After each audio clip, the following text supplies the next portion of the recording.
Dyer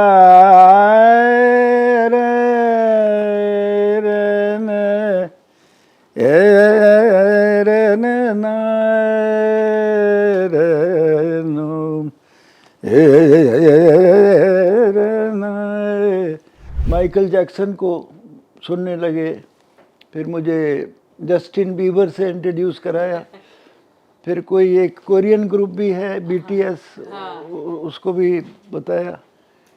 फिर इनका wild life में बड़ा इन्वॉल्वमेंट हो गया, क्योंकि 1000 साल 2000 साल पुरानी लड़ाइयों के बारे में हम लोग कहते हैं वो अनएजुकेटेड थे, वो पढ़े लिखे नहीं थे, इसलिए लड़ते थे। तो फिर आज क्या हो गया भाई, ये डाइल्यूटिंग इज डाइंग आउट, क्योंकि हर चेला जल्दी से जल्दी स्टेज पर गाना बजाना चाहता है। वो चेले में पेशेंस ख़त्म हो गई है।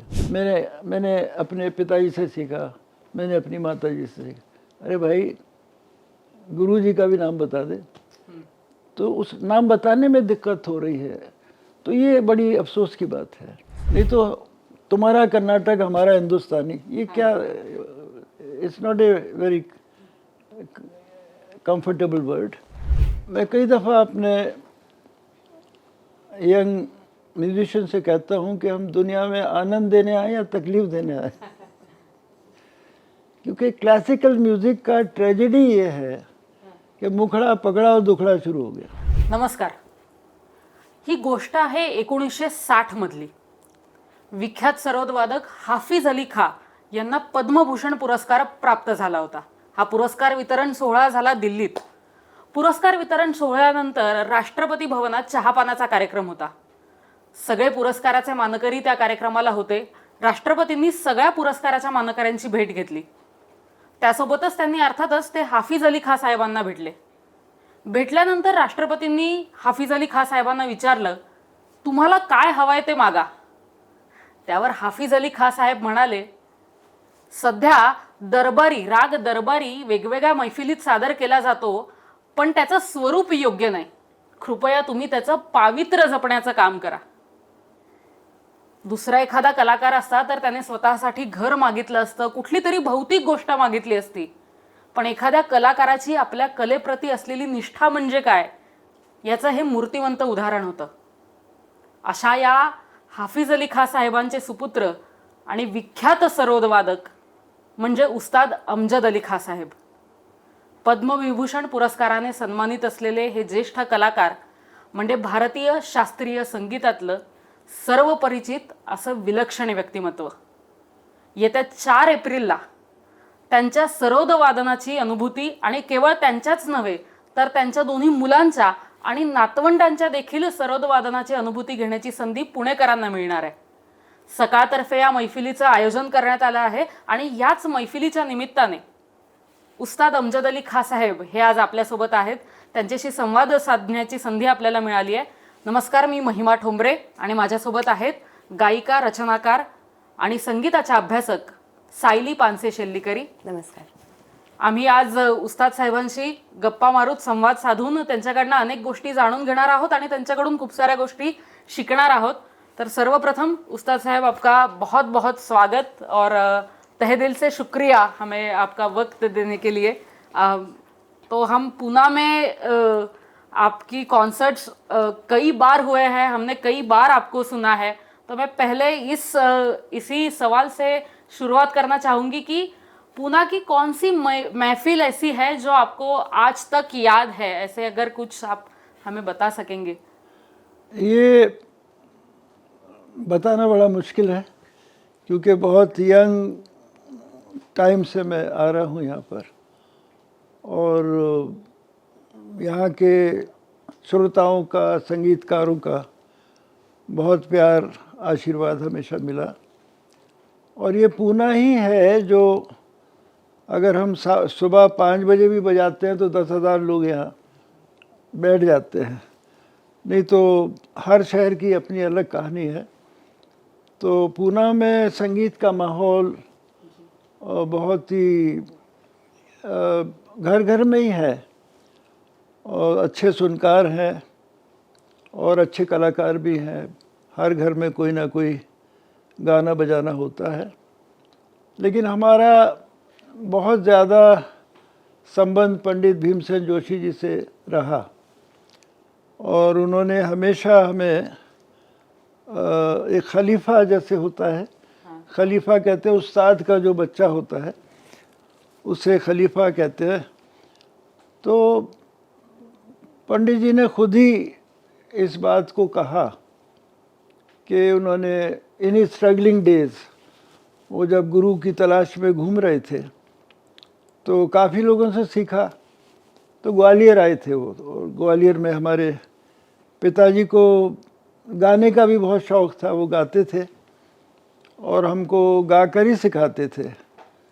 तो भीमसेन जी वहाँ उन्होंने अपनी डॉक्यूमेंट्री फिल्म जो गुलजार साहब ने बनाई है उसमें उन्होंने कहा है कि राग पूरिया और मारवा, हाँ, इसका फ़र्क हाफिज़ अली ख़ान साहब ने ही उनको समझाया। ये भीमसेन जी हमेशा कहते थे और बहुत ही जब तक वो रहे तो सवाई गंधर्व में बजाने का आनंद आता था और वो मुझे हाथ पकड़ के स्टेज पर ले जाते थे कई बार और ऑडियंस से पूछते थे पता है कौन है ये। तो 20-20 हज़ार लोग सवाई गंधर्व में हमने देखे हैं और वो बोलते थे मेरे गुरु भाई हैं, इनके पिताजी से मैंने सीखा। तो वो फिर एक दफ़ा ग्वालियर में जब उनको हाफिज़ अली ख़ान अवार्ड सम्मान करा भीमसेन जी का, तो वो पब्लिक के सामने कह रहे थे कि मैं यहाँ इसलिए भी आता था कि खाना फ्री मिलता था मुझे। तो बहुत ही हम्बल, वेरी इनोसेंट और एकदम बच्चे की तरह उनका मिजाज था वैसे। और वो दुनिया में हिंदुस्तान के गाने के सिंबल बन गए थे। तो ये हमारे देश में कहते हैं स्वर ही ईश्वर है, कि स्वर, हर इंसान स्वर से कनेक्ट होने की कोशिश करे। अब हमारे पिताजी जब हम छोटे थे तो वो नहीं चाहते थे हम स्कूल जाएं। कहते बेटा एक जीवन में आप एक ही काम कर सकते हो, या स्वर को समझ लो या शब्दों को समझ लो। ये शब्दों की दुनिया जो है अच्छी तो है लेकिन बड़ी कंफ्यूजिंग है और उसमें शब्दों की वजह से डिफरेंस ऑफ ओपिनियन हो जाते हैं। शब्दों की वजह से आप किसी को बुरा बोल देते हो, गाली दे देते हो, झगड़ा हो जाता है, शब्दों की वजह से होता है। लेकिन स्वर ने सबको जोड़ा हुआ है। आज पाकिस्तान का पार्टीशन हो गया, वो ज़मीन का पार्टीशन है, हाँ, स्वर का पार्टीशन नहीं हो सकता। वही स्वर दुनिया के लोग, पूरे दुनिया के लोग। तो ये स्वर को करने वाले या स्वर को समझने वाले दोनों को ही, अब मेडिकल वर्ल्ड भी म्यूज़िक थेरेपी शुरू करी है कि स्वर, जो लोग थोड़ा ध्यान से सुनते हैं उनको बेनिफिट्स मिलते हैं म्यूज़िक के। You see every cell of our sensitive cells of our mind, they are connected with our music. तो वो लोगों को उससे आराम मिलता है। लेकिन कई दफ़ा जब हम स्पा में जाते हैं कहीं भी, इंडिया या विदेश, तो मैं अंदर जाके म्यूज़िक बंद करवाता हूँ पहले। तो वो बड़े हैरान होते हुए म्यूज़िक क्यों बंद कर? मैंने कहा क्योंकि म्यूज़िक का हर नोट मेरे दिमाग में रजिस्टर होता है, तो मेरा तो दिमाग रिलैक्स नहीं होगा ना, मेरा तो होमवर्क चालू है। क्या बात। वो ब्लॉटिंग पेपर की तरह कुछ भी मैं सुनता हूँ तो वो रजिस्टर एकदम काम करता है। तो वो हम म्यूज़िक बंद करके, मेरे रिलैक्सेशन के लिए साइलेंस बहुत ज़रूरी है। जब बिल्कुल शांति होती है तब हम एक अलग फीलिंग उसकी पैदा होती है। तो लेकिन पुराने लोगों का ऐसा ख्याल था कि एक जीवन में आप एक ही काम कर सकते हैं। लेकिन धीरे धीरे जब हम दिल्ली आए 1957 में, तब लोगों ने प्रेशर पिताजी पे डाला कि स्कूलिंग बहुत ज़रूरी है। लेकिन हमें तो 12 साल से लोग बुलाने लगे थे, तो स्कूल में एब्सेंट ही रहते थे ज़्यादातर। लोगों का बुलाना चलाना शुरू हो गया हर प्रांत में। और तो स्कूल में गए तो बड़ा घर का और स्कूल के माहौल में बड़ा कंट्रास्ट। अब घर में हम लोग नमस्कार और प्रणाम और ये सब वो बचपन से वो संस्कार मिले हैं, लेकिन स्कूल में good morning sir, good morning madam, अब कहने में बड़ा अटपटा लगता था, लेकिन करना पड़ा वो। और वो हमारे प्रिंसिपल उस ज़माने के मिस्टर एम.एन. कपूर, ये मॉडर्न स्कूल था दिल्ली में, जो आसानी से वहाँ एडमिशन भी नहीं मिलता था, तो काफ़ी कोशिश करके एडमिशन मिला। और वहाँ भी म्यूज़िक टीचर थे जो बहुत ही बेचारे उदास रहते थे बच्चों को हैंडल करने में, तो अलग अलग किस्म के बैकग्राउंड के बच्चे आते थे। तो वो मुश्किल से 4-5 साल हमारा, लेकिन हार्डली। और बड़ी इंटरेस्टिंग बात ये थी कि मैथमेटिक्स मेरे समझ नहीं आता था पेपर के ऊपर। मैं हमेशा, अब म्यूज़िक में हम मैथमेटिक्स सारा देखते हैं। We create castles in the air.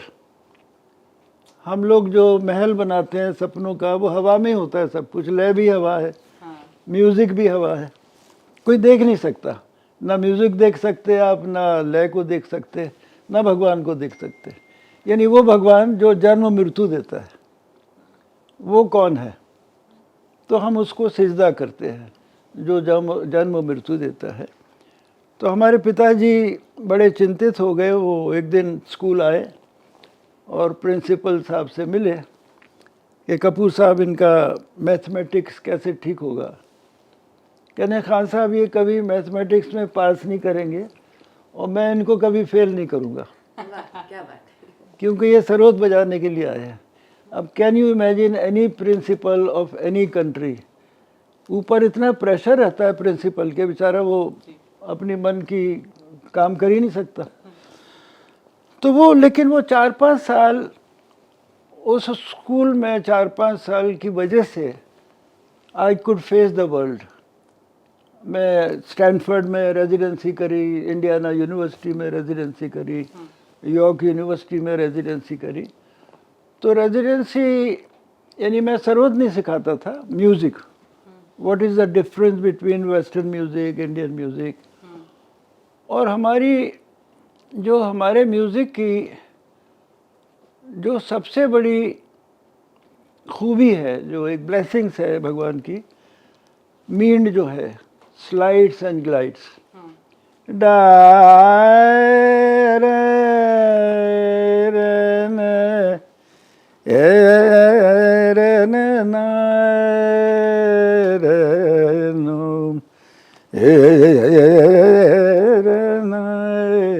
तो ये जो मींड है, ये दुनिया का कोई म्यूजिशियन निकाल नहीं सकता। वेस्टर्न म्यूजिशियन अप्रिशिएट करते हैं लेकिन निकाल नहीं सकते, उनके कैरेक्टर में नहीं है, उनके सिस्टम में ये एक किस्म का ये ग्रेस है और झुकाव है, समर्पण है, ये जो हमारे कल्चर में है कि हम 2 हाथ जोड़ के नमस्कार कर रहे हैं। दुनिया में एक ही हाथ से होता है सारा काम, सैल्यूट, सलाम वालेकुम और जितना भी है आदाब, सब एक हाथ से है। Hindustan is the only country जहाँ दोनों हाथ जोड़े जाते हैं। तो ये एक भक्ति और समर्पण इंडिया का, हमारे देश का जो है वो, तो उसका ही असर है ये ग्रेस जो है, मींड जो है, हर आदमी। तो हम जब विदेशियों के साथ बजाते हैं, और हमने जो भी उनके लिए कंपोज करा है वो समागम, एक ऑर्केस्ट्रल पीस, तो हमने इसी ढंग से कंपोज करा जो वो बजा सकें। और तब उसका मज़ा आता है कि वो एक दफ़ा संगीत जब लिख लेते हैं, वो रिटन स्कोर जब हम उनको दे देते हैं, तो वो इतने परफेक्शन से बजाते हैं, लगता है उनके बाप दादा का संगीत है वो। They very committed, very dedicated musicians. तो वो क्योंकि विदेशों में हमने बहुत देर कर दी विदेशी म्यूजिशियंस के साथ कोलैबोरेशन करने में, क्योंकि मैं पहले अवॉइड ही करता था कोलैबोरेशंस को। लेकिन हमारे पंडित रविशंकर जी वो इस बात को समझ गए थे बहुत अच्छी तरह के बगैर कोलैबोरेशन के आगे बढ़ना मुश्किल है। तो ही वॉज वेरी फॉर्चुनेट, उनको बीटल्स मिले, फिर बहुत कुछ। उनके अपने बड़े भाई बहुत बड़े डांसर थे, उदय शंकर, जो पूरे वर्ल्ड में उनका नाम था। तो वो सारे कनेक्शंस लाइफ में, ये कनेक्शंस बड़े काम आते हैं। और फिर श्रोताओं का, सुनने वालों का प्यार, आशीर्वाद। और महाराष्ट्र में गाने का एक बहुत शौक रहा लोगों को। और महाराष्ट्र की खुशकिस्मती थी कि यहाँ उस्ताद अल्लादिया खां साहब, उस्ताद अब्दुल करीम खां साहब, और फिर बड़े बड़े मोगोबाई कुर्दीकर और केसर भाई केरकर। तो ये किराना घराना और जयपुर अतरौली महाराष्ट्र में बहुत इसकी ज़्यादातर संगीतकार जो है महाराष्ट्र के गायक लोग, वो किराना के ही हैं या जयपुर अतरौली का ही है। तो ये माहौल बना हुआ है, ये बहुत अच्छा है। और आज के युवा कलाकार भी सब बहुत अच्छा काम कर रहे हैं, क्योंकि उनको एडवांटेज है, डिजिटल वर्ल्ड से जुड़े हुए हैं।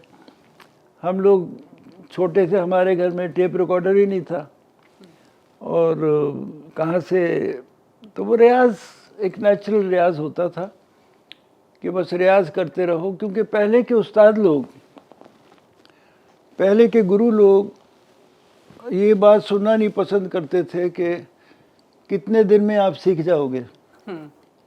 कई ऐसे किसी का बच्चा तबला सीख रहा है तो पूछे जाकिर हुसैन कितनी देर में बनेगा। तो ये गुरु लोग ऐसी बात पसंद नहीं करते जी। कि कितने साल में हम बजाने लगेंगे, कितने साल में हम गाने लगेंगे। गुरु जी को अपने ही नहीं पता है तो वो शिष्य को क्या बताएंगे। अब हमारा ग्रैंडसन, ट्विन बॉयज़ हैं वो लोग, अभी 13 के हैं। जब वो पहली बार दिल्ली में बजाए, first time in their life they came on the stage, हम लोग 5 लोग थे। वो उस ज़माने में वाइस प्रेसिडेंट मिस्टर धनकर होते थे, वो चीफ गेस्ट थे। और 15 मिनट बजा रहा था, वो लाइव टेलीकास्ट हो रहा था, काफ़ी मीडिया उसमें इन्वॉल्व था। तो 15 मिनट का कॉन्सर्ट के बाद वो दूसरे दिन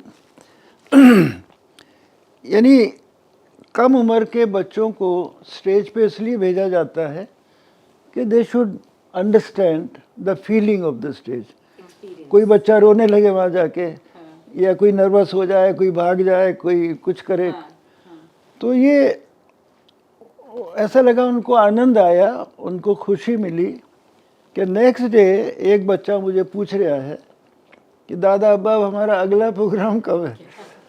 मैंने कहा बेटा मुझे अपना नहीं पता, मैं तुझे क्या बताऊंगा।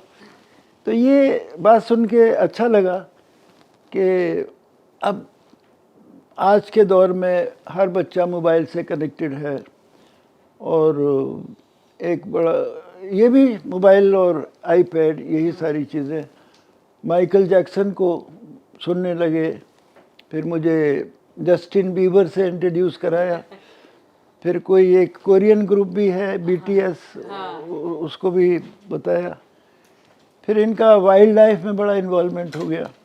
अभी वाइल्ड लाइफ का एक स्पेशल एल्बम निकाला है इन लोगों ने, सबने मिलकर, अमान आयान ने। तो इनको एग्जैक्टली पता है कि कौन से रीजन में कितने टाइगर्स हैं। और माइकल जैक्सन 1984 में जब मैं अमेरिका टूर कर रहा था, तो 2 महीने का टूर था, और लास्ट डे मेरे कॉन्सर्ट लॉस एंजलिस में था। तो एक साहब आए कि साहब Michael Jackson wants to listen to you, वो मेरे घर आ रहा है, आप रुक जाइए। And I was missing my children. Amaan Ayaan छोटे थे, 84 की बात। तो मेरा कुछ टिकट भी इस टाइप का था कि मैं चेंज नहीं कर सकता था। तो मैंने कहा भाई we are all admirer of Michael Jackson, लेकिन मुझे अभी इंडिया वापस जाना है। मैंने सोचा कभी और मिल लेंगे माइकल जैक्सन से। ये बात जब अमान यान को पता लगी तो वो भी बोले आपको रुक जाना चाहिए था। और आज ग्रैंड चिल्ड्रन भी इस बात को कहते हैं कि why didn't you meet Michael Jackson. मैं कहा भाई आई कुड नॉट स्टे। तो वो माइकल जैक्सन के ऊपर इतना रिसर्च कर डाला उन लोगों ने, किस एज में माइकल ने कहाँ परफॉर्म किया, किस एज में माइकल ये हो गया। जो हमें नहीं पता माइकल का, उनको ज़्यादा पता है। तो कुछ ऐसे लोग दुनिया में हुए हैं, एल्विस प्रिस्ली हुए, माइकल जैक्सन है, या बीटल्स थे, जो एक कल्ट बन गया वो सारा। तो ये क्योंकि अब सरोद कैसे बजना चाहिए, सितार कैसे बजना चाहिए, भगवान ही जानता है। नहीं तो किसी भी म्यूजिशियन को ये कहने का हक नहीं है कि दूसरा गलत बजाता है या दूसरा गलत गाता है। अपनी गलतियों को सुधारो पहले। You must understand your self कि हमारी लिमिटेशंस क्या है, हम क्या नहीं कर सकते हैं। अगर इसका पता लग जाए तो बहुत अच्छी बात है। नहीं तो आप लोगों ने देखा ही होगा, इंस्ट्रूमेंट हो या गाना हो, कई दफ़ा बहुत सपाट ताने, कई दफ़ा बेसुरी भी हो जाती है, गायक की भी हो जाती है और हम लोगों की भी हो जाती है, बजाने वालों की। तो ये इसीलिए कहते हैं स्वर ही ईश्वर है, कि स्वर की साधना। और ख़ास तौर पर स्कूल में, जितने स्कूल हैं हिंदुस्तान के, वो असेंबली के जो गाने होते हैं, मैं तो बड़ा हैरान हो जाता। हमें भी करना पड़ता था वो देशभक्ति के गाने और संस्कृत के श्लोक और ये। अरे भाई सरगम करवाओ पहले। हर स्कूल में असेंबली की शुरुआत सरगम से होना चाहिए, सारे गामा पाधा नहीं। उसका जो इफेक्ट होता है कि हर स्वर आपके दिमाग के सेल से जुड़ा हुआ है, वो बड़ा रिफ्रेशिंग होगा, आपके माइंड बॉडी के लिए अच्छा होगा। ये हर स्कूल के प्रिंसिपल जो भी स्कूल चलाते हैं, इतना बच्चों के ऊपर भार, उनके दिमाग पे लैंग्वेज का भार, वो देशभक्ति हो या संस्कृत हो या कुछ भी हो, स्वर से बच्चे को कनेक्ट करो पहले। शब्दों से पहले स्वर। स्वर ज़्यादा ज़रूरी है ना। शब्दों में तो फिर आप दूसरी दुनिया में चले जाते हैं, लेकिन स्वर जो है वो इनोसेंट है। स्वर का कोई मजहब नहीं है। जैसे फूल, flowers, air, water, fire, fragrance, music, इसका कोई धर्म है ही नहीं। हर धर्म को ज़रूरत है। फेयरवेल कर रहे हो तब फूल दे रहे हो आप, बच्चा पैदा हो गया तो फूल दे रहे हो। तो मतलब जितने भी ह्यूमन एक्सप्रेशंस हैं वो आप फूल के ज़रिए, स्वर के ज़रिए आप एक्सप्रेस करते हैं उसको। लेकिन अफसोस यही है कि पूरे दुनिया का पॉलिटिक्स जो है उसका बेस रिलीजन है। सिर्फ हमारे देश की कहानी नहीं है, पूरे देश में। और जब ये लड़ाई होती है, जंग होता है, आजकल जो हो रहा है, तो उससे बड़ा अफसोस होता है, दुख होता है। क्योंकि 1000 साल, 2000 साल पुरानी लड़ाइयों के बारे में हम लोग कहते हैं वो अनएजुकेटेड थे, वो पढ़े लिखे नहीं थे, इसलिए लड़ते थे। तो फिर आज क्या हो गया भाई? तो मैं हमेशा कहता हूँ कि education could not create compassion and kindness in a human being. एक कलाकार जो बहुत सुर में गाता है और सिर्फ सिग्नेचर कर सकता है, वो जैसे हमारे पिताजी, वो सिर्फ सिग्नेचर कर सकते थे, हमारी माताजी सिर्फ सिग्नेचर। तो एक बहुत बड़े संगीतकार जो सिर्फ सिग्नेचर कर सकते हैं, तो उनको आप अनएजुकेटेड कहोगे क्या? तो एजुकेशन को रिडिफाइन करना है कि भाई एजुकेशन का मतलब क्या है। How can a PhD be radical? ये PhD कम्युनल कैसे हो जाता है? तो पढ़ाई लिखाई का योगदान है क्या? अच्छी नौकरी मिल जाती है, अच्छे आप ऑफिसर बन जाते हैं, लेकिन मेरा कहना है कि हर बच्चे को रहम दिल बनना है। और ये स्कूल नहीं सिखा पाएगा, स्कूल के पास टाइम नहीं है, क्योंकि बहुत सारे सब्जेक्ट्स हैं स्कूल के पास जो वो बच्चे को पढ़ाना चाहते हैं। लेकिन ये माँ बाप की ड्यूटी है, माँ बाप की ड्यूटी है कि वो बच्चे को for the better future of the child, बच्चे को ये समझाना है कि हर मज़हब की इज़्ज़त करो। पहली बात तो यही है कि हर मज़हब की इज़्ज़त करो, हर मज़हब में कोई ना कोई अच्छी बात है, ये बच्चे को समझाना है। और बच्चे को रहमदिल कैसे बनाना है बच्चा, क्योंकि बेरहमी जो बढ़ गई है हमारे दुनिया में, and we have become very selfish और अनकाइंड एंड रूथलेस। तो एक तरफ तो इतनी पढ़ाई लिखाई है, लेकिन अफसोस यही है कि वो स्कूल भी बिजनेस बन गया है, एक स्कूल भी इंडस्ट्री हो गई है, कॉलेज भी इंडस्ट्री हो गई है, हॉस्पिटल भी इंडस्ट्री बन गई है। वहाँ पेशेंट्स नहीं क्लाइंट्स समझा जाता है। तो जैसे पहले के गुनी आदमी को, नॉलेजेबल आदमी को इंस्टीट्यूशन समझा जाता था, आज कंक्रीट बिल्डिंग को इंस्टीट्यूशन समझा जाता है। तो ये फ़र्क हो गया। और गुरु शिष्य परंपरा अब सिर्फ एक हिस्ट्री है, ये डाइल्यूटिंग इज डाइंग आउट, क्योंकि हर चेला जल्दी से जल्दी स्टेज पर गाना बजाना चाहता है। वो चेले में पेशेंस ख़त्म हो गई है। वो चेला इस इंतज़ार में गुरुजी ऊपर कब जाए, तो वो समर्पण भी ख़त्म हो गया। और तो गुरुजी भी, हर गुरु चेले से खुश नहीं है। और हमारे पिताजी हमेशा ये कहते थे कि हम अपने मुंह से नाम ना बताएं कि कौन हमारा शिष्य है, जब तक शिष्य ना कहे कि वो मेरे उस्ताद है। क्या बात है। क्योंकि बहुत सारे ऐसे शिष्य हैं जो गुरु का नाम ही नहीं लेते। जी। मैंने अपने पिताजी से सीखा, मैंने अपनी माता जी से सीखा, अरे भाई गुरु जी का भी नाम बता दे।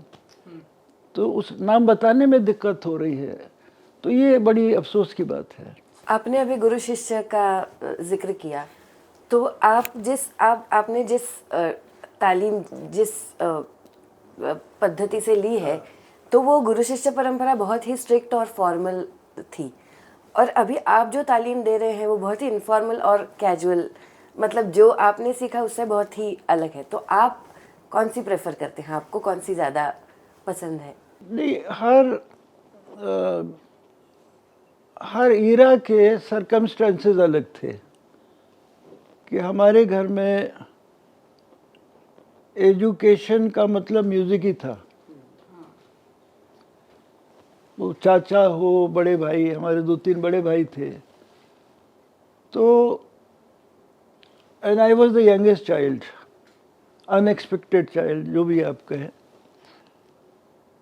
क्योंकि हमारे पिताजी, he was the hero of 30s and 40s। यानी अब्दुल करीम खान साहब की एक ऐसी कहानी है, और ये कहानी पंडित शांता प्रसाद जी ने बताया कि पिताजी का सरोद था, उसके बाद अब्दुल करीम खान साहब को गाना था, और शांता प्रसाद जी यंग थे, हमारे पिताजी के साथ बजाया को। तो वो कह रहे हैं कि उस दिन ऐसा तिलक कामोद बजाया सरोद पर कि अब्दुल करीम खान साहब ने कहा कि आज हाफिज़ का दिन है, आज मेरे भाई ने ऐसा तिलक कामोद बजाया कि मैं आज गा नहीं सकता। अब पब्लिकली कौन सा आज का म्यूजिशियन है जो बोलेगा? सही बात है। इतनी ईमानदारी, इसलिए वो अब्दुल करीम खान बने। सबने कहा कि नहीं, अब्बा ने भी कहा आप बजाओ, कहते मेरे दिमाग में तिलक कामोद बैठ गया है, मैं कल गाऊंगा, आज नहीं गा सकता। तो इसीलिए जो तासीर, उर्दू का वर्ड है ये, अपील, जो तासीर उनके गाने में थी, वो जो सच्चाई थी सुरों की,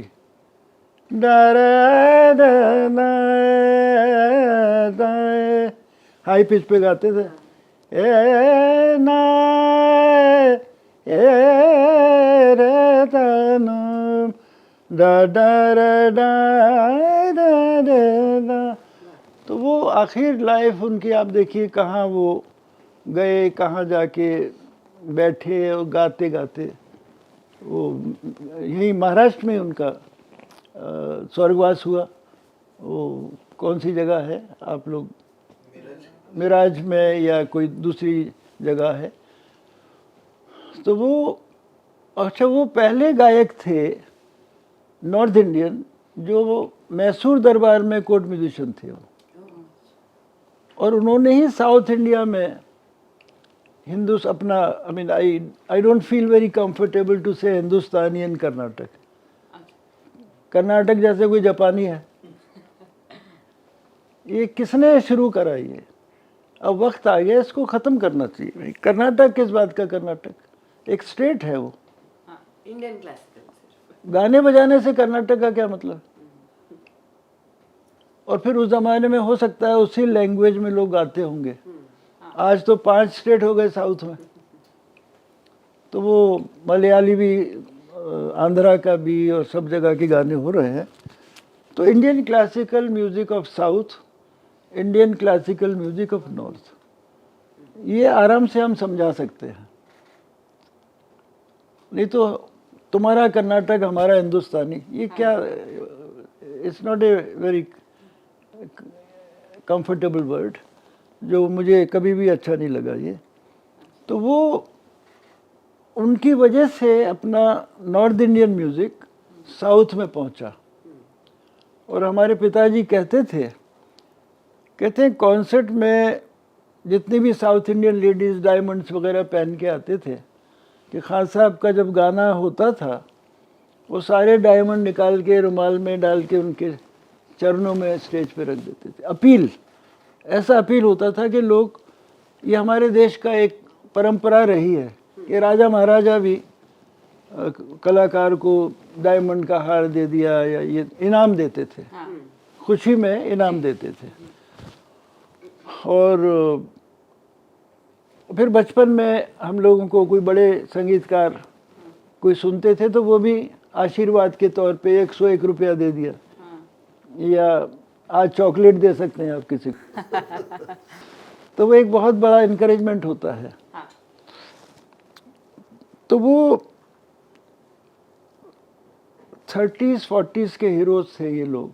विलायत खान साहब के पिताजी उस्ताद इनायत खान साहब। अब इनायत खान साहब की भी कहानी बताते थे पिताजी, कितना खूबसूरत सितार वो बजाते थे। राजा महाराजाओं की महफिल होती थी, तो वो महफिलों में ऐसा नहीं होता था कि सरोद के बाद गाना, गाने के बाद फिर सितार। राजा का जैसा मूड है, सितार के बाद सरोद, सरोद के बाद सितार, ऐसा हो जाता था। तो कहते हैं वो इनायत खान साहब उम्र में छोटे थे हमारे पिताजी से, तो वो आते थे, कहते भाई साहब मुझे जल्दी है।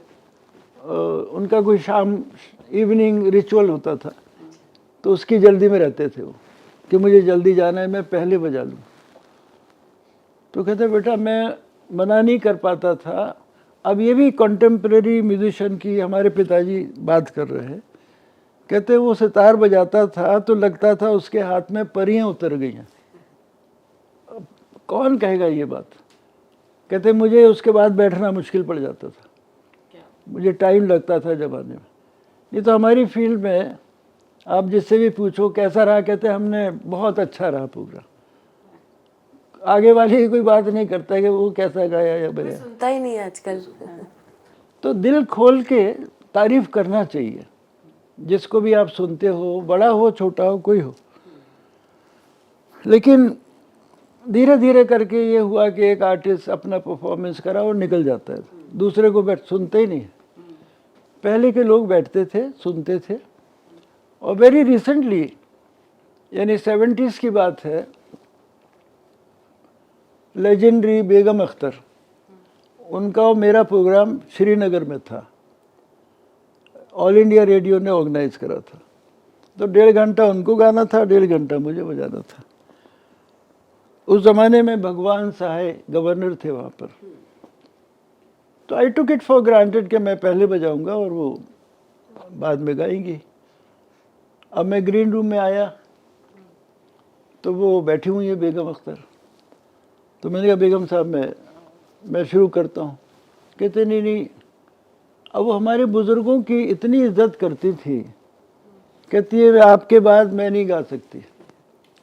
अरे मैंने कहा मैं आपका बच्चा हूँ, आप गा देंगी तो ऑडियंस तो चली जाएगी सब। कहते नहीं, ये बेअदबी मैं नहीं कर सकती।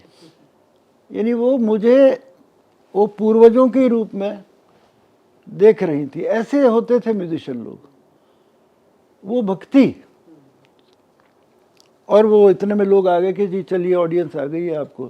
तो मैं जा रहा हूँ तो मेरा हाथ पकड़ा उन्होंने, वो आगे जाना चाह रही थी, एक खींचातानी में वो निकल गई आगे और स्टेज पे चली गई और हर वक्त स्माइल करती थी वो, और मैं विंग में खड़ा हुआ हूँ और वो बैठ गई गाने के लिए। अब गाना शुरू हो गया उनका, मैं स्टेज के पीछे भगवान से प्रार्थना कर रहा हूँ कि मेरी भी लाज रखना वाली। वो 4 गज़लें गाई और इंटरवल हो गया। फिर तो गवर्नर साहब अंदर आए, भगवान साहब। तो मैंने कहा सर ऑडियंस है क्या हॉल में? कहते नहीं we are waiting for you. तो मुझे विश्वास नहीं हुआ, और वो हरी महल करके कोई ऑडिटोरियम श्रीनगर में था। तो इंटरवल के बाद जब मैं बैठा बजाने, पर्दा खुला तो देखा फ्रंट रो में बेगम अख्तर बैठी हुई। अब इमेजिन दिस ग्रेशियसनेस, इतना वो हमें मान सम्मान, एक यंग आर्टिस्ट को वैसे ही मान सम्मान जैसे बुजुर्गों को दिया जाता था। तब मैंने सरोद रख दिया उनको देखकर। मैंने कहा बेगम साहब, मैंने कहा आपने ऐसा गाना गाया है कि मैं सब राग रागनी भूल गया आज अपनी। तो मैंने कहा आप थक गई होंगी, जाइए आराम करिए आप जाके। कहते नहीं मैं बैठूंगी, मैं सुनूंगी। आई मीन वो बेगम अख्तर जिसको गज़ल के जितने भी लोग, मेहदी हसन भी उनको ही देखकर बने, जितने भी हमारे फेमस गज़ल सिंगर हैं, because she brought ghazal to a concert level. ये तो कमरों में गाया जाता था, महफिलें जिसको कहते हैं। तो फिर हमारे पिताजी, ही ट्राइड एवरी चाइल्ड। मेरे बड़े भाई, my eldest brother was as old as Bismillah Khan साहब या विलायत खान साहब, इसी उम्र के थे वो, उन्होंने भी बजाया। फिर एक और ब्रदर अहमद अली खान, उन्होंने भी बजाया, वो भी ट्रैवल करते थे। यानी तो फिर मुझे सब लोग, पिताजी के शागिर्द लोग, पिताजी के फॉलोअर्स, अब तुम्हें करना है, तुम्हें करना है, तुम्हें रियाज करना है। इसी तरह रियलाइजेशन ऑफ, वो जिम्मेदारी का रियलाइजेशन जब बच्चे को हो जाता है, तब माँ बाप के लिए वो सबसे अच्छा दिन होता है। नहीं तो कई ऐसे भी बच्चे हैं 50 साल के हो जाते हैं, उनको कोई घर की चिंता नहीं है, ना कोई फिक्र नहीं है, जिम्मेदारी नहीं है। तो हम बचपन से एक बूढ़े इंसान बन गए थे कि जो भी हम परफॉर्म करके पैसा लाते थे, 150 रुपये मिले, कहीं से 200 रुपये मिले, माता जी को हम देते थे। ऐसे धीरे धीरे करके जैसे जैसे खर्चे बढ़ते गए तो परफॉर्मेंस फी भी बढ़ती गई। तो और फिर हमने चैरिटेबल कॉन्सर्ट बहुत बजाए, ब्लाइंड रिलीफ फंड और कितनी ऑर्गेनाइजेशन है चैरिटेबल, उनके लिए फ्री में भी बजाए बहुत। और फिर कलाकारों की ये सवाई गंधर में भी जब हम आते थे, तब भीमचंद जी जो भी लिफाफा में दे देते थे वो हम रख लेते थे। गुरुजी, आप इतने साल गा रहे हैं, तो इतने सालों में इतने परिवर्तन आए हैं, ऑडियंस में है, हमारी सोच में है, टाइम्स अटेंशन स्पैन में है, तो आपने अपने म्यूजिक में कुछ बदलाव जानबूझकर कुछ लाए हैं क्या इस कारण? देखिए, बदलाव बहुत ज़रूरी है। और मैं कई दफ़ा अपने यंग म्यूजिशियन से कहता हूँ कि हम दुनिया में आनंद देने आए या तकलीफ़ देने आए। क्योंकि क्लासिकल म्यूज़िक का ट्रेजेडी ये है कि मुखड़ा पकड़ा और दुखड़ा शुरू हो गया। यानी दुखड़ा से मतलब इम्प्रोवाइजेशन में चला जाता है, अपनी मन की भड़ास की तरफ। अरे अस्थाई अंतरा पूरा तो कर ले भाई, अस्थाई पूरा गा ले। नहीं, मुखड़ा पकड़ा और इम्प्रोवाइज शुरू हो जाता है। और फिर टाइम, अब ये भी एक छोटी सी कहानी है कि हम लोगों का एक राग 1 घंटे 1.5 घंटे 2 घंटे भी हो जाता है कभी कभी। तो इसलिए फिर वो सुगम संगीत वाले, उनकी 15 मिनट में कहानी ख़त्म हो जाती है। तो सुगम संगीत के लोग, एक दुनिया वो ऊपर आ गई, पॉपुलर हो गए सारे, और हमारा तो एक राग ख़त्म ही नहीं हो रहा। अब इंटरेस्टिंग कहानी, उस्ताद अमीर खान साहब, ही वॉज कॉल्ड म्यूजिशियन। मैंने एक किताब लिखी है on 12 great musicians, master on masters, published by penguin random house. तो उस किताब में ये कहानी मैंने लिखी है, एक पेज उस्ताद अमीर खान साहब के ऊपर, कि दिल्ली का पहला एलजी मिस्टर A.N. झा, उनके घर में कॉन्सर्ट था और उन्होंने पूरे इंडिया के गवर्नर्स को बुलाया हुआ था। तो शायद मेरे पास गाड़ी नहीं थी उस वक़्त, तो गवर्नर की गाड़ी इम्पाला, वो खान साहब को उठाया, फिर मुझे भी उठाया। अब हम लोग जा रहे हैं टुवर्ड्स गवर्नर्स हाउस। अब अमीर खान साहब मुझे प्यार करते थे, मैं तो उनको बहुत मानता था। कहने यार ऐसा है, ये सब गवर्नर आ रहे हैं, इनको म्यूज़िक की समझ नहीं है, तुम भी कम बजाना, मैं भी कम गाऊंगा। मैंने कहा हुजूर मैं तो आपको सुनने के लिए जा रहा हूँ, मैं क्या आपको। अब गाड़ी में तो खान साहब ने ये बोला, अब वहाँ पर मैं आधे घंटे में ख़त्म कर दिया।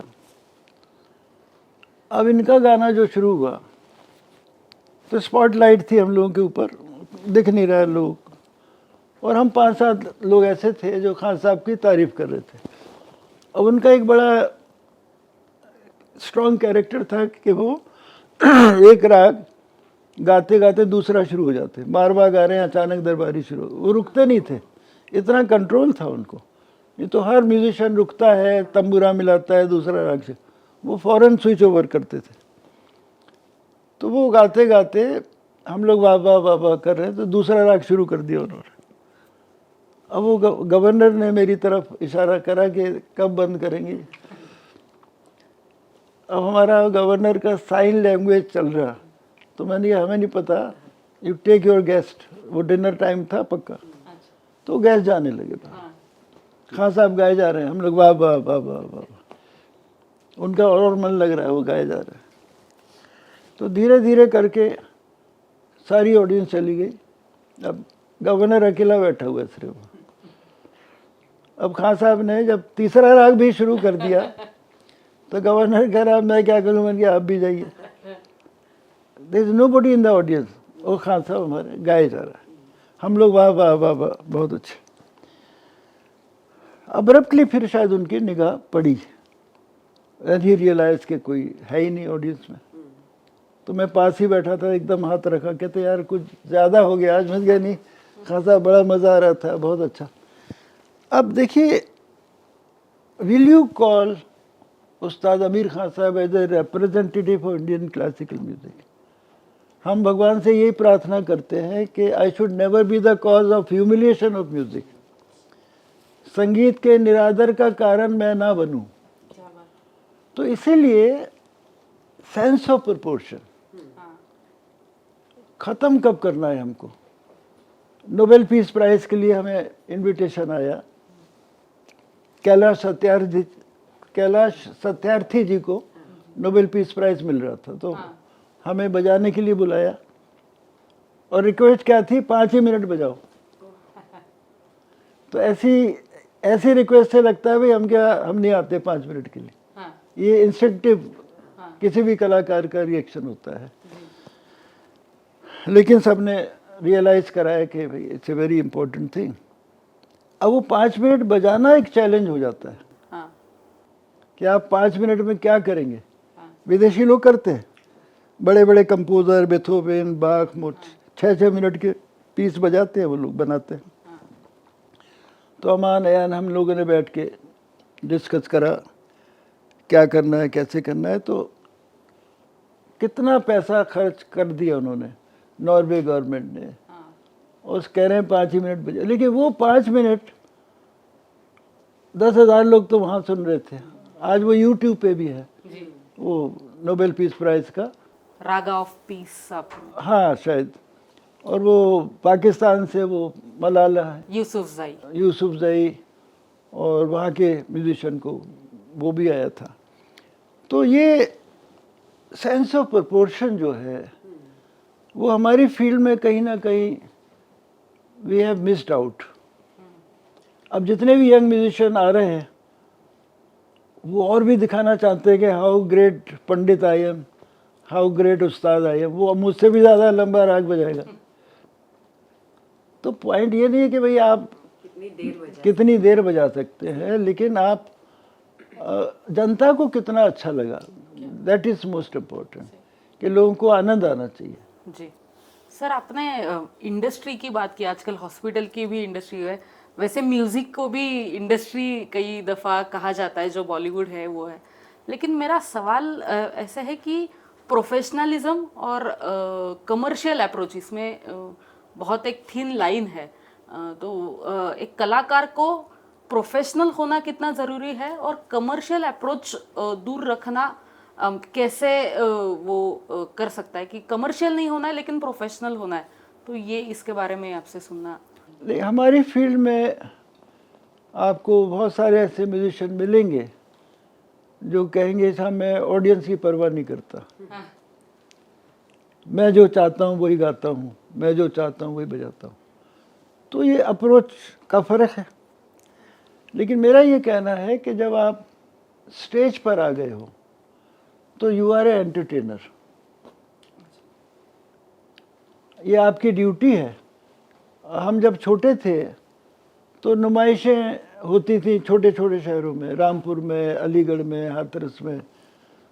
तो वहाँ कुछ भी होता था, कव्वाली हो रही है उसके बाद सरोद, या भरतनाट्यम हो रहा है उसके बाद सरोद, या मुकेश गा रहा है उसके बाद सरोद, ऐसा होता था।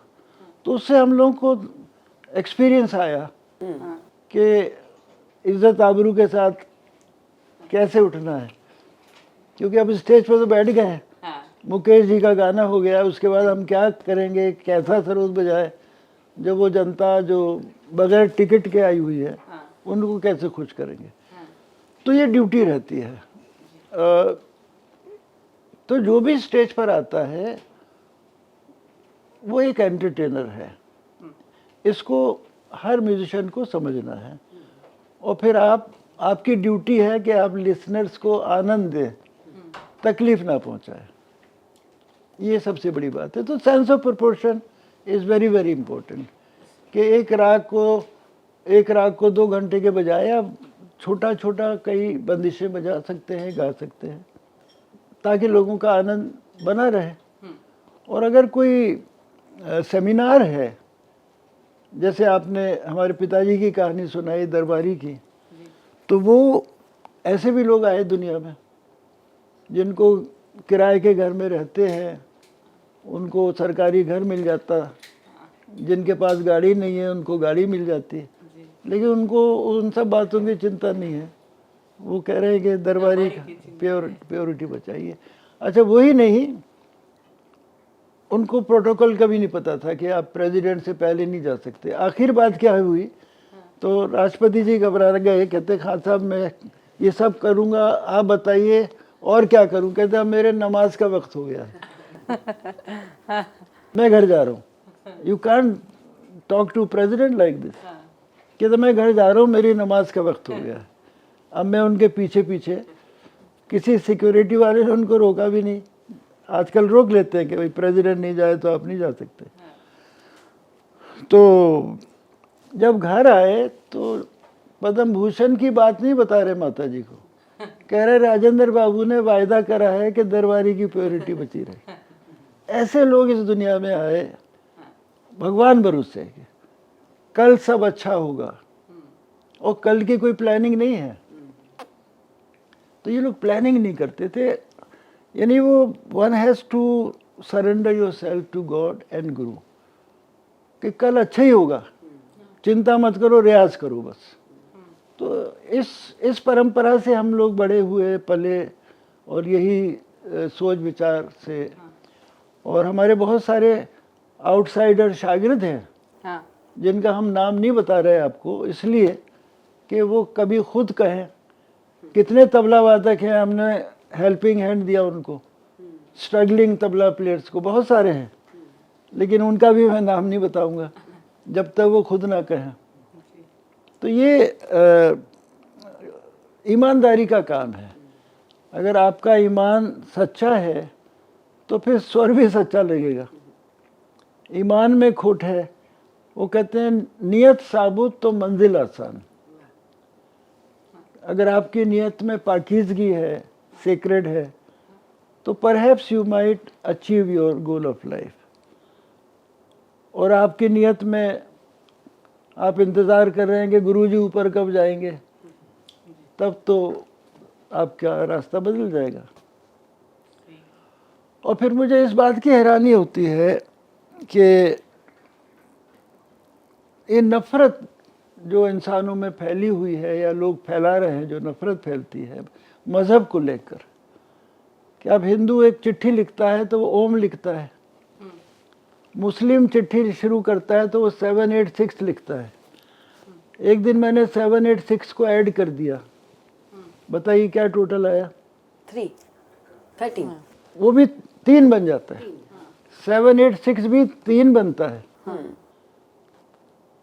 और वो 3 को आप W हो गया जैसे, उसको उल्टा करो तो अरबिक में अल्लाह का आकार बन जाता है। तो कितनी एक मैसेज है भगवान का, कि वो चाहता है कि भाई इस मैसेज को समझो। आप ओम के पीछे लड़ रहे हो, 786 के पीछे लड़ रहे हो, दोनों एक ही 3 है, दोनों जगह 3 है। तो आज दुनिया के हालात देखकर ये कहने की इच्छा होती है कि I belong to every religion of the world, I belong to every religion of India, क्योंकि ये सच्चाई है। मेरी ऑडियंस जो है वो डाइवर्स बैकग्राउंड से आती है। मैं तो दुनिया का हर किस्म का इंसान हमारा संगीत सुनता है, and I belong to all of them, I represent all of them. ये सच्चाई है। तो ये जंग से, लड़ाई से, झगड़ों से बड़ा तकलीफ होती है, और खुदा का शुक्र है कि हम लोग अपनी तकलीफ़ों को स्वर के ज़रिए ही अपने आप को संतुष्ट करने की कोशिश करते हैं। आपके स्वर हमें बहुत संतुष्ट करते हैं, और हमारे सबके जख्मों पे मरहम है आपके स्वर, ये तो बात है सर। बस कुछ लास्ट 1-2 सवाल आपसे पूछने थे। सर, आपने एक कार्यक्रम में अभी बात करते हुए कहा था कि लेगेसी संभालना बहुत मुश्किल चीज़ है। बहुत सारे ऐसे परिवार हैं जो संभाल नहीं पाए और वो लेगेसी बिखर गई। तो आपके घराने की लेगेसी संभालते वक्त आपकी सोच क्या थी, और अब आप जो लेगेसी आगे दे रहे, अमान अली सर है, अयान अली सर है, और अभी उनके बच्चे भी बजाने वाले हैं, हम उनको सुनने वाले हैं, तो ये लेगेसी आगे देते वक्त आपकी सोच क्या है? नहीं, देखिए, लेगेसी तो भगवान ही चलाता है, किसी इंसान के बस की बात नहीं है ये। नहीं तो आज के 12-13 साल का बच्चा वो कह सकता है नहीं भाई मुझे नहीं बजाना, क्योंकि वो फुटबॉल में देख रहा है। रोनाल्डो कौन था मुझे नहीं पता था, इन बच्चों ने मुझे इंट्रोड्यूस कराया। फिर मैसी, एक मैसी भी है, उनको भी इंट्रोड्यूस कराया। तो वो फुटबॉल में भी इन्वॉल्व है, और उनकी वजह से हम रियाद में गए कॉन्सर्ट करने, और उस दिन रोनाल्डो का मैच भी था वहाँ पर। तो दे वर वेरी थ्रिल्ड, उनको देखने को मिला। तो वो सारा उनको टीवी पे मैच देखते रहते हैं। और जब अब सारी क्रेडिट अयान को ही जाती है, क्योंकि जब कोविड था तो बच्चे स्कूल नहीं जा रहे थे, घर में बैठे हुए थे। तो अयान साहब 2 साल के लिए बॉम्बे रहते थे, तो उन्होंने सरोद सिखाना शुरू कर दिया। क्योंकि अयान की वाइफ नीमा शर्मा वो बॉम्बे की है, और बच्चों ने पॉजिटिव फीडबैक दिया, तो सारी क्रेडिट उनकी है। और यानी माँ बाप की, कि उन्होंने सिखाना शुरू करा, और वो इसमें इंटरेस्ट ले रहे हैं। अब होमवर्क कितना होता है, इतना होमवर्क होता है कि यानी मैक्सिमम टाइम बच्चा स्कूल में निकालता है। तो जितना भी वो, फिर भी जब वक्त होता है तो 1-2 घंटे रियाज करते हैं, और कभी कभी मेरे साथ भी बैठते हैं, मैं भी उनको समझाता हूँ। और तो ये देखिए लेगेसी और घराना, आपने देखा होगा, यू आर ए म्यूजिशियन, घरानों के पीछे झगड़े होते हैं, घरानों को एक दूसरे की बुराई करते हैं। तो घराने का दूसरा मतलब लिमिटेशन है कि आप ऐसे ही कर सकते, इतना ही कर सकते हैं। तो हर गवैये को, हर स्टूडेंट को वर्सेटाइल बनने की कोशिश करना है कि आप जैसा चाहो वैसा बजा सको, जैसा चाहो वैसा गा सको। तो ये अब सरोद भी आप देखो, पर्दा नहीं है, अभी फ्रेटलेस इंस्ट्रूमेंट जिसको कहते हैं, कि सितार में पर्दे हैं, फ्रेट्स है, वीणा में पर्दे हैं। तो पुराने लोग कहते थे ये सरोद बेपर्दा साज है, अगर ध्यान से नहीं बजाएगा तो बजाने वाले को बेपर्दा कर देता है। क्योंकि मतलब इतना नाजुक साज है कि वायलिन आप फिंगर टिप से बजाते हैं, चेलो फिंगर टिप, सितार भी फिंगर टिप से। सरोद के तार को नाखून से दबा के स्लाइड करना पड़ता है, मीट निकालना पड़ता है, और सही जगह पर नाखून, हेयर बाल के बराबर जैसे नाखून रख दिया तो वो सुर सही जगह पड़े। तो ये लेगेसी वगैरह जो भी है, ये सब भगवान की कृपा होती है। तभी बचपन में जब हम सुनते थे सरोद सितार का जुगलबंदी। सर, आपका जो सैनी बंगश घराना है, अब this is the 8th generation, आपके जो पोते हैं जो बजाने वाले हैं, तो एक ही घराने ने इतनी उनके जनरेशन्स एक ही इंस्ट्रूमेंट बजा रही है, ऐसा शायद ये सिर्फ आप ऐसा अकेला घराना है पूरे हिंदुस्तान में जो ऐसी लीगेसी जिसके पास है। नहीं नहीं, ऐसा कुछ नहीं है, घराने तो बहुत सारे हैं, और हमारा ये सब गुरुजनों का आशीर्वाद है। हमारे परिवार में जो म्यूजिकोलॉजी है वो मियाँ तानसेन और स्वामी हरिदास, तो ये इस घराने को कहते हैं सेनिया बीनकार घराना। तो उन्हीं के आशीर्वाद से और दुआओं से और गुरु लोगों के, जनता के, श्रोताओं के आशीर्वाद से सब होता है। और जैसे मैंने आपको बोला कि सरोद एक मुश्किल साज है, जिसमें सपाट, तान, गमक वगैरह पहले नहीं बजती थी, क्योंकि हर ईरा में देवर ग्रेट सरोद प्लेयर्स सभी, लेकिन वो बजाने का सोच विचार अलग था, ढंग अलग था।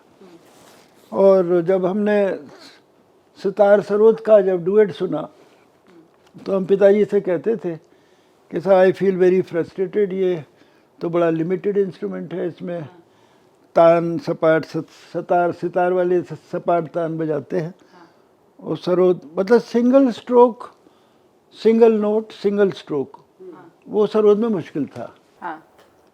तो फिर धीरे धीरे पिताजी ने गाइड करा, ऐसे हो सकता है, कहते पर्दे नहीं है, मुश्किल साज है।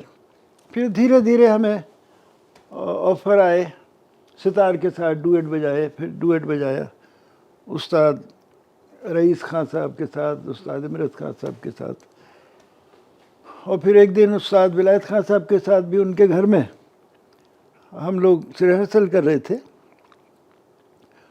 और विलायत खां साहब के छोटे भाई इमरत खां साहब थे, तो हम रिहर्सल कर रहे थे कॉन्सर्ट की। तो ये लेट नाइट आए कहीं से विलायत खां साहब, और बहुत देर सुनते रहे, कहते मेरा भी सितार लाओ। तो मैं बड़ा घबराया, मैंने कहा भाई क्या हो रहा है यहाँ। तो सितार आया उनका, वो बैठ के एकदम तिलक आमोद शुरू हो गए। अपने भाई से बोला, इमरत खां साहब से, कि भाई तिलक आमोद बजाएंगे। अब उन लोगों ने बहुत तिलक आमद पे अच्छा रिसर्च करा हुआ था, और फिर एकदम ताने बजाने लगे उस। जो सरोद में मुश्किल नामुमकिन था पहले। तो मैं कोशिश करता रहा और बीच बीच में वो रोक देते थे, कहते हिंदुस्तान में सरोद पे कोई तान नहीं बजाता है, ये बजा रहा है। तो ये सवाल ये कि आज हमारे शिष्य जो है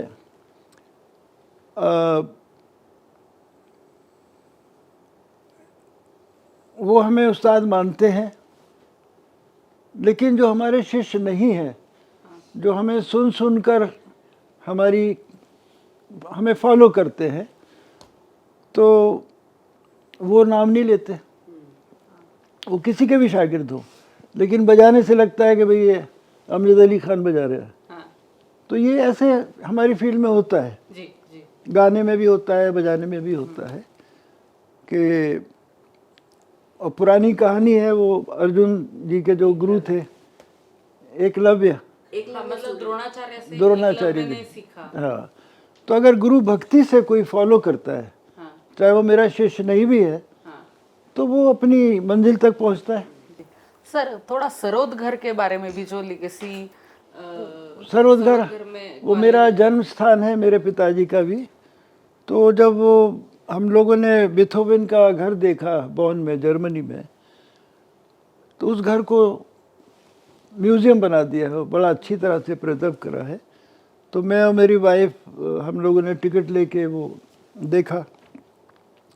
वहाँ से दिमाग में ये आइडिया आया कि भाई, आइडिया क्या, हमने वहाँ सोचा कि क्या हमारे देश में भी किसी म्यूजिशियन को प्रिजर्व करा है। तो हमें यही ध्यान आया कि जिस घर में जो पॉलिटिकल नेता गुजर जाता है वो मेमोरियल बन जाता है, लेकिन संगीतकारों का ऐसा कोई हिस्ट्री नहीं है। रविन्द्रनाथ टैगोर जी का है, उनको अच्छी तरह प्रिजर्व करा है, लेकिन जिस तरह से शेक्सपियर को प्रिजर्व करा है वो गालिब को नहीं प्रिजर्व कर पाए। तो ये कहानी है। फिर आने के बाद हमने कोशिश करी, सरकार से फाइनेंशियल हेल्प लिया, और उस ज़माने में श्री अर्जुन सिंह जी मिनिस्टर थे HRD के, उन्होंने मदद करी। तो ये म्यूज़ियम बन गया सरोद घर, और यहाँ हमारे पूर्वजों के इंस्ट्रूमेंट हैं, और बड़े बड़े संगीतकारों के लोगों ने अपने इंस्ट्रूमेंट डोनेट करे हैं। उस्ताद बड़े गुलाम अली खान साहब का स्वर मंडल वहाँ है, उस्ताद अलाउद्दीन खान साहब का वायलिन वहाँ है, और पंडित किशन महाराज जी ने अपने बुज़ुर्गों का तबला दिया, उस्ताद जाकिर हुसैन ने अपने बुज़ुर्गों का तबला दिया। तो वो सारे इंस्ट्रूमेंट्स रखे हुए हैं वहाँ पर। और पूर्वज हमारे अफ़गानिस्तान से आए थे हिंदुस्तान, और एक इंस्ट्रूमेंट है अफ़गानिस्तान में, रबाब। वो सेंट्रल एशिया में भी है, कश्मीर में भी अभी भी लोग बजाते हैं। तो रबाब से देखिए हिस्ट्री क्या है कि हमारे देश की प्राचीन इंस्ट्रूमेंट है वीणा। तो जो वीणा नहीं कह पाई वो सितार ने कहा। Sitar became more expressive. हालांकि सितार भी पर्शियन वर्ड है, सहतार, 3 तार का बाजा, और सरोद भी पर्शियन वर्ड है। ये सरूद माने म्यूजिक, नगमा, तरन्नुम, ये इसको कहा जाता है। तो क्योंकि हमारे देश की खूबी यही है कि पूरे दुनिया की अच्छाई हम लोगों ने ली, पूरे दुनिया का म्यूज़िक हम लोगों ने अपनाया उसको, और इसलिए हमारा म्यूज़िक खूबसूरत हुआ, और उसके अंदर खूबसूरती है, ब्यूटी है। और लेकिन यही है कि I am looking forward for the 4th अप्रैल कि पुणे में ये अपने हमारे श्री मकरन जी ने और उनके सहयोगियों ने ये जो प्लानिंग करी है, तो इट विल बी, वो मेरे ग्रैंड चिल्ड्रन अभी तक पुणे में नहीं बजाए, कभी बॉम्बे में बजा चुके हैं। और तो पुणे में हम लोग अमान, अयान और अबीर, जुहान, ये सब लोग we are looking forward to perform here. क्योंकि अभी कई दफ़ा एयरपोर्ट पे कोई मिल जाता है मुझे और आके पूछता है कि आप अभी भी बजाते हैं? तो मैंने कहा भाई लोग सुन रहे हैं, मैं क्या कर सकता हूँ, जब तक सुनेंगे मैं कोशिश करता रहूँगा। तो ये अगर हम आज भी बजा रहे हैं तो उसका श्रेय हमारे परिवार को जाता है, अमान और अयान हमारी देखभाल करते हैं, मेरी पत्नी सुबलक्ष्मी जी और अयान की वाइफ नीमा शर्मा। तो जैसा हमने आपको बोला कि हमारे घर में बस इसी बात की हम कोशिश करते हैं कि सब बच्चे भी रहमदिल बने और अपनी ज़िम्मेदारी को रियलाइज़ करें, और जो हमें ये विरासत मिली है, जो ये धरोहर, इसको कायम रखें और इसको आगे बढ़ाने की कोशिश करें, यही है।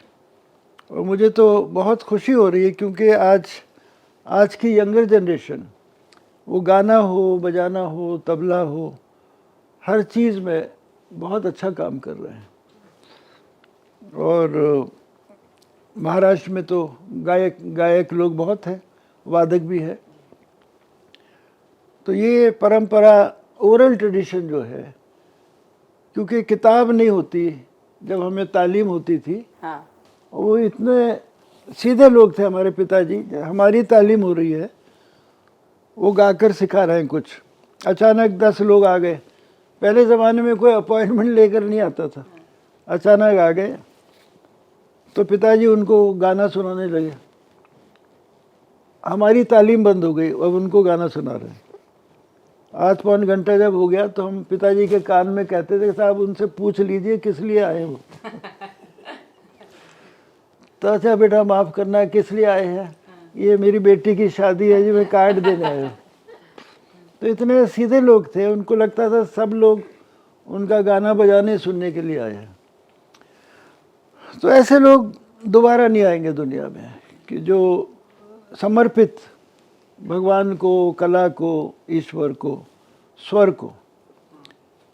ऐसा पुराने लोगों के गाने बजाने में तासीर थी कि लोग इमोशनल हो जाते थे, रोने लगते थे लोग ऑडियंस में। ऐसी कौन सी एक सलाह है जो आप अपने पोतों को देते हैं और यंगर जनरेशन को देना चाहेंगे? देखिए, सबसे बड़ी सलाह यही है, बर्दाश्त और सब्र। आज के ज़माने में भी रिलेट होता है वो? उस करना पड़ेगा ना, क्योंकि पूरी दुनिया इंटॉलरेंट हो गई है। और यानी today's human being has become most ferocious animal. Unfortunately, I am sorry to use these words, लेकिन वो अहंकार और इंटॉलरेंट, क्योंकि हमारे पिताजी यही कहते थे, बर्दाश्त और सब्र जो करता है वो अपने आप में इबादत है, फिर मंदिर और मस्जिद जाने की ज़रूरत ही नहीं है। जो आदमी 4 बात सुनने की बर्दाश्त हो, वो समझिए उसको मंजिल मिल गई। और नहीं तो मैं देखता हूँ सड़क के ऊपर जब गाड़ी चलाते हुए लोग, ड्राइवर दोनों उतर जाते हैं और एक दूसरे पे चढ़ जाते हैं, और आवाज़ ये आती है, अरे तुझे नहीं पता मैं कौन हूँ, you don't know who I am. तो इतना जल्दी पता लग गया उसको कि वो कौन है। तो ये टॉलरेंस ख़त्म हो गया है, कि ये अहंकार आ जाता है कि मैं इसको जानता हूँ, उसको जानता हूँ, मंत्री जी को जानता हूँ। बर्दाश्त और सब्र जो है वो हमारी फील्ड में भी, कि रियाज करते रहो, रियाज करते रहो। और गाने को मुश्किल मत बनाओ, गाने बजाने को बहुत ज़्यादा टेक्निकल मत बनाओ। आपने एक गाना सुना होगा, फिल्म में आई थी, वो कोहिनूर फिल्म थी शायद, मधुबन में राधिका नाचे। उस गाने के बीच में एक तान लेता है एक आदमी, उसमें फिल्म में एक कॉमेडियन होते थे, मुकरी वो तान लेते हैं। वो तान बड़ी मुश्किल है। मैं उस गाने वाली का नाम नहीं बताऊंगा, शायद प्रॉपर नहीं है वो, लेकिन नौशाद साहब ने इतने बड़े कलाकार को मुकरी से वो तान, तो लोग हंसे उस तान के ऊपर, बजाय उसकी तारीफ करने के। मुश्किल तान थी, तीसरी सप्तक की तान उसने ली। आप सुनना उस गाने को, मधुबन में राधिका नाचे। तो सवाल ये है कि technically we might achieve a lot. जैसे एक गोडाउन होता है और एक होता है शोरूम। तो हमें शोरूम बनाने की कोशिश करना है कि वो खूबसूरत दिखाई दे, अट्रैक्टिव हो, और सिंपलिसिटी को ढूंढो। अब पुराने गाने गाए हुए कुछ लोग अपनी उस्तादी कर देते हैं उसके ऊपर। आज जाने की जिद ना करो, सिंपल गाना है वो, फरीदा खानम जी ने गाया हुआ है। अब जितनी बाबत उन्होंने कही है उतनी रखो ना, तब तो यू आर गिविंग ट्रिब्यूट। उसके ऊपर आप अपनी उस्तादी जब ज़्यादा दिखाने की कोशिश करते हैं जो फरीदा खानम ने नहीं कही, तो वो उनके लिए इज्जत की बात नहीं है। आप कोई भी गा, चाहे मुकेश जी का गाना आप गाओ, तो वैसे ही गाने की कोशिश करो जितना उन्होंने गाया है। क्योंकि हर गायक अपने विचार भी उसमें काफ़ी डाल सकता है, अच्छे विचार भी डाल सकता है, लेकिन ऐसे नहीं करना चाहिए। अगर लता जी का गाना गा रहे हो तो वैसे ही गाओ, या मुकेश जी का या मोहम्मद रफ़ी का, किसी का भी। तो मैंने देखा कई जगह ये आज जाने की जिद ना करो बहुत लोगों ने गाया है, लेकिन बहुत कम लोगों ने आइडेंटिकल गाया है, क्योंकि अपने आप को रिस्ट्रेन करना है। वो भी यमन कल्याण है। और यमन कल्याण के कितने रूप हैं, कितने फिल्मी गाने हैं जो यमन कल्याण में बने हैं। ये भी एक खूबसूरत गाना है। तो बस यही है कि भगवान हमारे गाने बजाने में तासीर दे, असर दे, कि जो हम लोगों के दुख दर्द को दूर कर सकें और लोगों को आनंद पहुंचा सकें। ठीक है सर, बहुत बहुत शुक्रिया तहे दिल से। उस्तादजी म्हणाले तसं खरं आहे, नफरत, द्वेष असं सगळं आजूबाजूच्या वातावरणात आहे, पण उस्तादजींचं संगीतच यातून आपल्याला मार्ग दाखवेल, यातून आपल्याला प्रत्येक वेळी पुढे जाण्यासाठी हात देईल असा विश्वास वाटतो। आणि उस्तादजींचं संगीत प्रत्यक्ष अनुभवण्याची संधी पुण्यातल्या रसिकांना 4 एप्रिलला मिळणार आहे, त्याच्यामुळे ती चुकवू नका। एका घराण्याच्या 3 पिढ्यांना एका मंचावर अनुभवण्याची संधी या कार्यक्रमाच्या निमित्ताने मिळणार आहे। अशी व्यक्तिमत्व उस्तादजी म्हणाले तसं आपण सध्या बिल्डिंग्सना इन्स्टिट्यूशन म्हणतो, पण खरं तर ही व्यक्तिमत्व म्हणजे आपली विद्यापीठं आहेत, असं हे संगीतातलं विद्यापीठ आज आपल्याशी संवाद साधायला होतं। मी त्यांचे मनपूर्वक आभार मानते आणि त्यांना भेटायला, त्यांना ऐकायला भेटूया 4 एप्रिलला संध्याकाळी 7 वाजता पंडित फार्म्स येथे।